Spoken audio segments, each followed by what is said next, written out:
नमस्कार दोस्तों, मैं अजय शर्मा आपका स्वागत करता हूं मेरे YouTube चैनल पर जिसका नाम है इन्वेस्टिंग सोच समझकर। दोस्तों, कुछ दिन पहले मेरा एक दोस्त मेरे पास आया और बोला कि मेरे पास 1 लाख रुपए है जिनको मैं स्टॉक मार्केट में इन्वेस्ट करना चाहता हूं, तो तू मुझे कुछ अच्छे स्टॉक के नाम सजेस्ट कर जिनमें मैं इन्वेस्ट कर सकूं। तो दोस्तों, मैं सोचने के लिए मजबूर हो गया कि ऐसे भी व्यक्ति है जो दूसरे व्यक्तियों से सलाह लेकर स्टॉक मार्केट में इन्वेस्ट करने के लिए रेडी हो जाते हैं। और ये एक दो व्यक्तियों की बात नहीं है, आज के समय में ज्यादातर लोग किसी ना किसी से पूछकर स्टॉक मार्केट में इन्वेस्ट करना चाहते हैं, जिसका रीजन ये है कि उनको खुद स्टॉक सिलेक्शन करना नहीं आता है। इसलिए आज के वीडियो में मैं आपको बताऊंगा कि आप अपने लिए खुद स्टॉक कैसे सिलेक्ट कर सकते हैं। तो चलिए इस वीडियो को शुरू करते हैं। वीडियो स्टार्ट करने से पहले मेरे चैनल को सब्सक्राइब कर लीजिए और बेल आइकन को दबा दीजिए ताकि न्यू वीडियो का नोटिफिकेशन आपको मिल सके। तो चलिए अब ये जानते हैं कि स्टॉक सिलेक्ट करना कैसे है। तो अगर मैं आपसे पूछूं कि स्टॉक होता क्या है,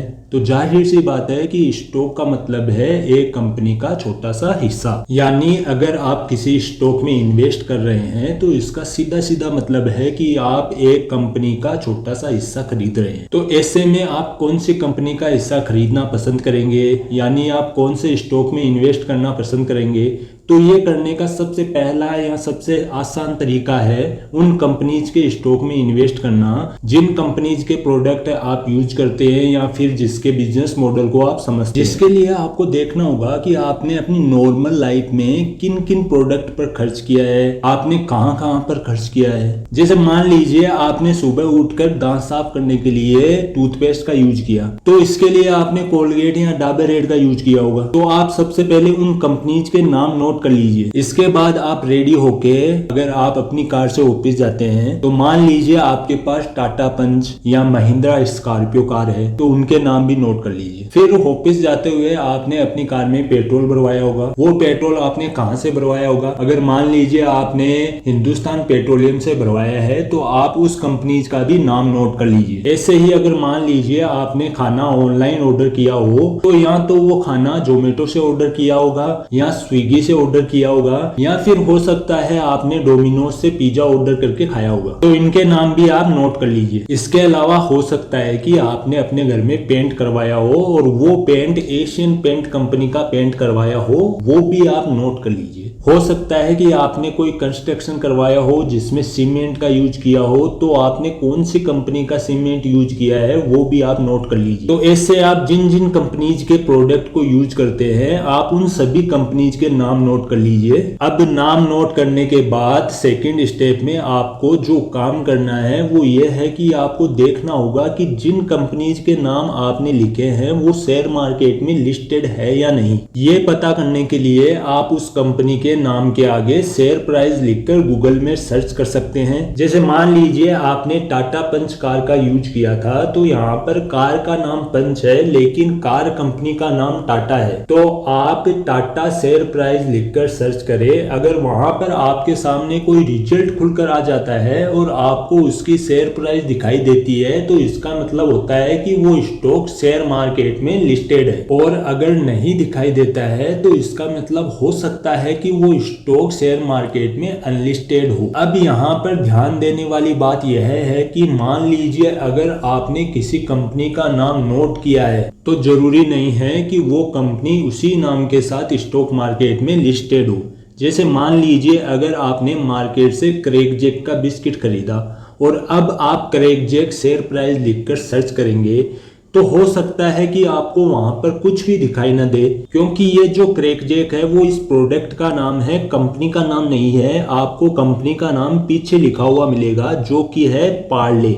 यहाँ पर आप देख सकते हैं पार्ले लिखा है और इवन इसमें तो आगे भी लिखा हुआ है। तो यहाँ से आपको पता चलेगा कि उस कंपनी का नाम क्या है। और अब आप पार्ले शेयर प्राइस लिखकर अगर सर्च करेंगे तो आपको दिखाई देगा कि जो पार्ले कंपनी है वो शेयर मार्केट में लिस्टेड है। तो इस तरीके से कंपनी का नाम पता करें और इसमें जो कंपनी मार्केट में लिस्टेड नहीं है उनको अपनी लिस्ट में से हटा दें और जो कंपनी लिस्टेड है उनके सही नाम यहाँ पर लिख दें। अब जब आपके पास लिस्टेड स्टॉक्स की लिस्ट आ चुकी है तो नेक्स्ट स्टेप में आपको उन सभी कंपनीज को उनके साइज के हिसाब से डिवाइड करना है। अब यहाँ पर साइज के हिसाब से डिवाइड करने से मेरा मतलब है कि कंपनी का मार्केट कैप कितना है। तो साइज के हिसाब से स्टॉक को मेनली 3 कैटेगरी में बांटा जा सकता है, जिसमें सबसे पहले लार्ज कैप स्टॉक है। इसमें वो स्टॉक आते हैं जो कि बहुत ही बड़ी कंपनी है और जनरली जिन कंपनीज का मार्केट कैपिटलाइजेशन 20,000 करोड़ से बड़ा होता है उनको लार्ज कैप स्टॉक्स माना जाता है। इसके कुछ एग्जांपल की बात करें तो कैस्ट्रॉल इंडिया,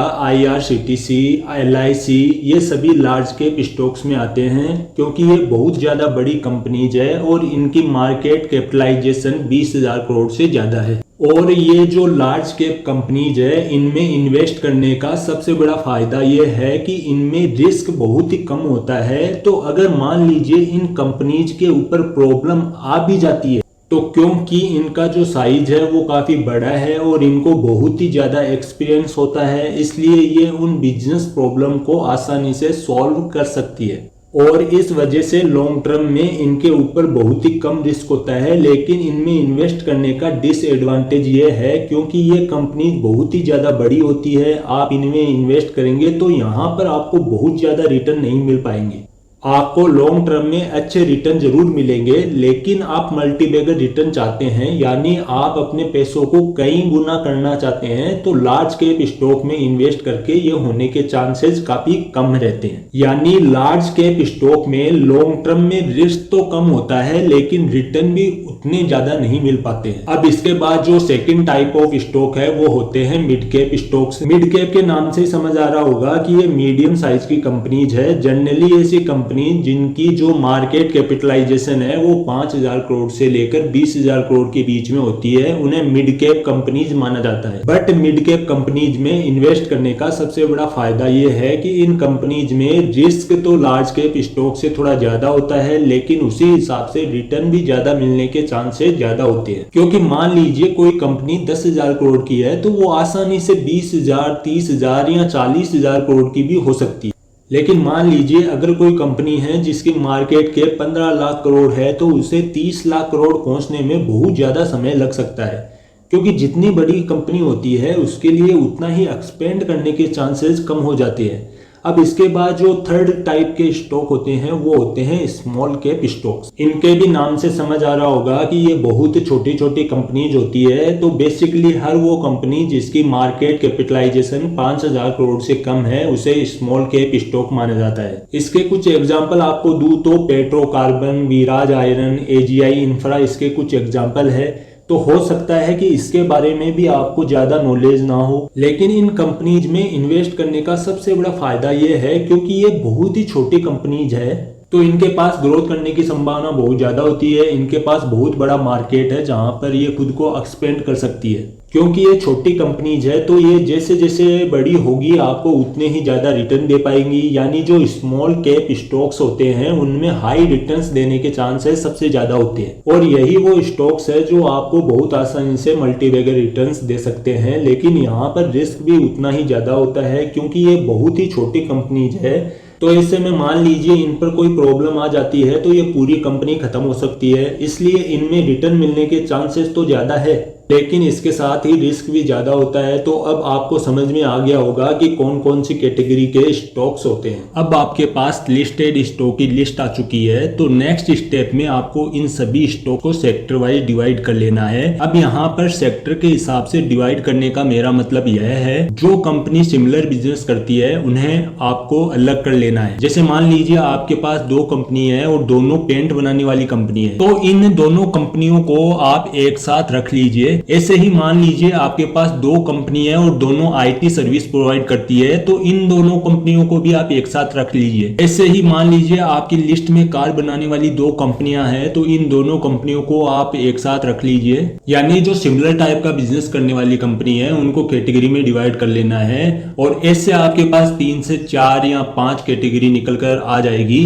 अब जब आपने इन कंपनियों को उनकी कैटेगरी के हिसाब से अलग कर लिया है तो इसके बाद नेक्स्ट स्टेप में आपको इन कंपनियों की मार्केट कैपिटलाइजेशन यानी इनके साइज के हिसाब से अलग करना है। अब आपको कंपनी साइज यानी उसकी मार्केट कैपिटलाइजेशन कैसे पता चलेगी, तो इसके लिए आपको उस कंपनी का नाम गूगल में सर्च करना है और उसके आगे उसके शेयर की प्राइस भी लिख लेनी है। जब आप ऐसा करेंगे तो आपको ऊपर तो शेयर की प्राइस नजर आएगी, लेकिन उसके नीचे आपको मार्केट कैपिटलाइजेशन भी नजर आएगी। जैसे मान लीजिए आपने एक्साइड बैटरी, जो बैटरी बनाने वाली कंपनी है, उसका मार्केट कैपिटलाइजेशन चेक करना चाहते हैं तो आपको गूगल में जाना है और सर्च करना है एक्साइड बैटरी शेयर प्राइस, और ये लिखते ही आपके सामने उस कंपनी की शेयर की प्राइस तो नजर आएगी ही, लेकिन अगर आप थोड़ा नीचे देखेंगे तो आपको उसकी मार्केट कैपिटलाइजेशन भी दिखाई देगी। जैसे एक्साइड बैटरी की जो मार्केट कैपिटलाइजेशन है वो है 42.47 थाउजेंड करोड़ है, यानी 42,000 करोड़ इसकी मार्केट कैपिटलाइजेशन है। तो इससे आपको समझ आ रहा होगा कि एक्साइड बैटरी है वो एक लार्ज कैप स्टॉक है। अब जब आपने इन कंपनियों को इनके सेक्टर और इनके मार्केट कैप के हिसाब से अलग कर लिया है, तो अब आपको ये डिसाइड करना होगा कि आप लार्ज कैप स्टॉक में इन्वेस्ट करना चाहते हैं, मिड कैप स्टॉक में इन्वेस्ट करना चाहते हैं, या स्मॉल कैप स्टॉक में इन्वेस्ट करना चाहते हैं। वैसे जनरली जब मार्केट में इन्वेस्ट किया जाता है तो वहां सिर्फ लार्ज कैप स्टॉक में, सिर्फ मिड कैप स्टॉक में या सिर्फ स्मॉल कैप स्टॉक में ही इन्वेस्ट नहीं किया जाता है।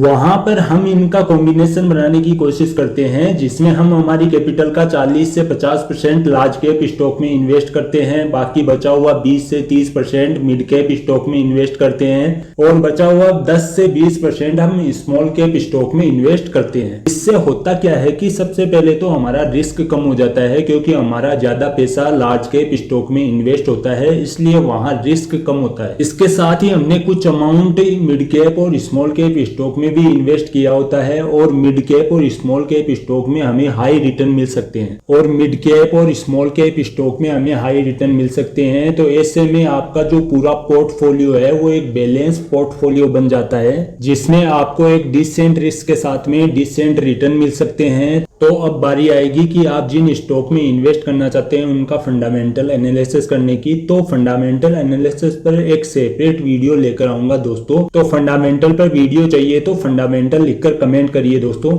और आज का वीडियो यहीं पे समाप्त करते हैं। वीडियो अच्छा लगा हो तो लाइक करिए, शेयर करिए और सब्सक्राइब करना मत भूलिए दोस्तों। Thank you so